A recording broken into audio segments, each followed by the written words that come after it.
So I'm warning you now, there's going to be wind because I don't have, a good microphone with a wind muffler, but I thought it would be nice to do video outside because I don't usually do that. And on my previous channel, Untalented Fluffer, my family found the channel, so I can't talk about certain things, but you know what, this is my own channel now, so fuck it. I'm gonna say it because I think it's actually really important that I tell this story for other people who are struggling through things, and just to get, my thoughts out there, which is something I haven't been able to do in a really long time because YouTube was a thing for me. YouTube was a tool for me to be able to vent my emotions to people I don't know in real life. But my family just took that away from me by them finding my YouTube channel. So yes, a month ago, I tried to commit suicide. I did it with a friend. It was sorta a suicide pact.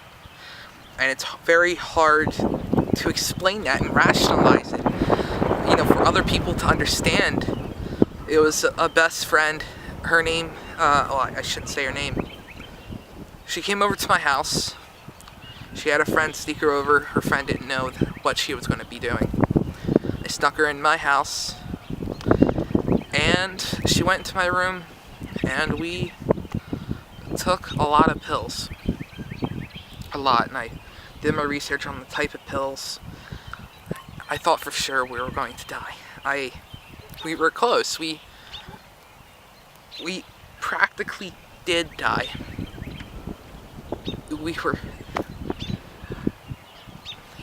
my grandparents found us. We were just completely out of it. I was conscious. She was unconscious, and I remember trying to stand up, and I just fell completely. I couldn't move. I remember trying to talk. My speech was slurred. I remember them putting me on a stretcher. I'm pretty fat, so the ambulance people putting me on a stretcher, I remember that wasn't an easy task. I remember them cutting my shirt off and putting heart monitors, the IV in, and stuff like that.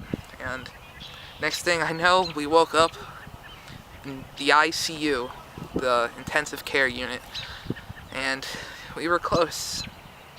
I'm glad I didn't succeed, and I hope that anybody who is thinking about suicide does not go through with it.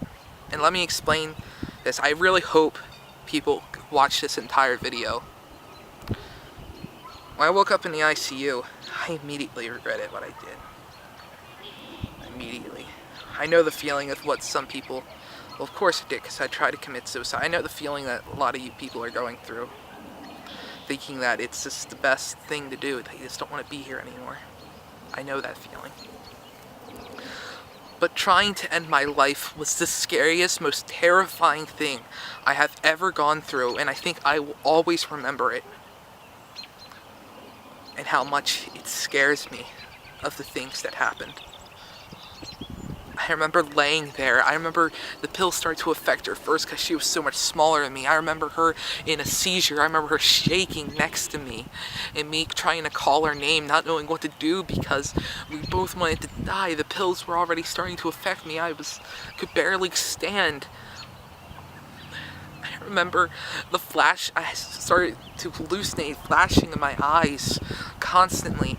And then it just went unconscious. I know now I probably had a seizure then. Just all these terrifying things. I don't know if you guys can imagine this. Somebody having a seizure next to you, you calling their name, your best friend, knowing that they're dying, and you not knowing what to do. Because you know that you're both trying to die. It just woke me up, the reality of death. Most people who want to kill themselves don't want to die. They just want to live. They want something different than what they are going through now. I know that so much.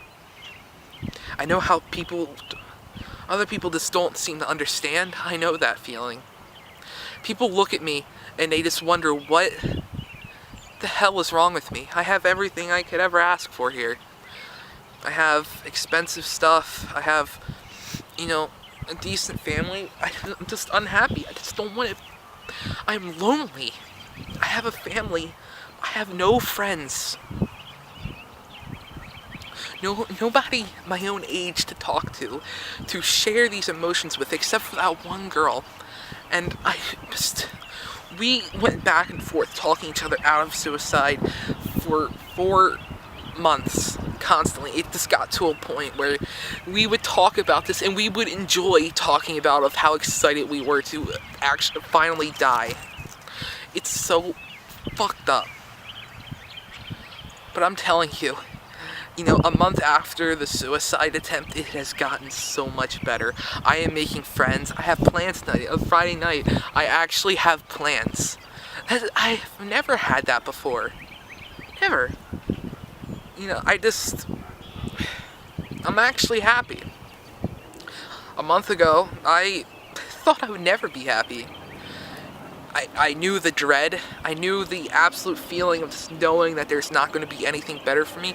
But you know what? I didn't know that. Because nothing is set in stone. I mean that. Nothing is set in stone. I'm so happy now. I'm so happy we both survived. She's okay. I'm just... If you're thinking about suicide, talk to somebody. Give life a chance. What do you have to lose? Just stay here and see for yourself that things are... I know that things get better. I know it. Because I'm living it right now. Somebody who is in the same exact position as you right now is happy. I know that you're going to be happy someday. I know it. I know. Just please, give life a chance. Please give life a chance.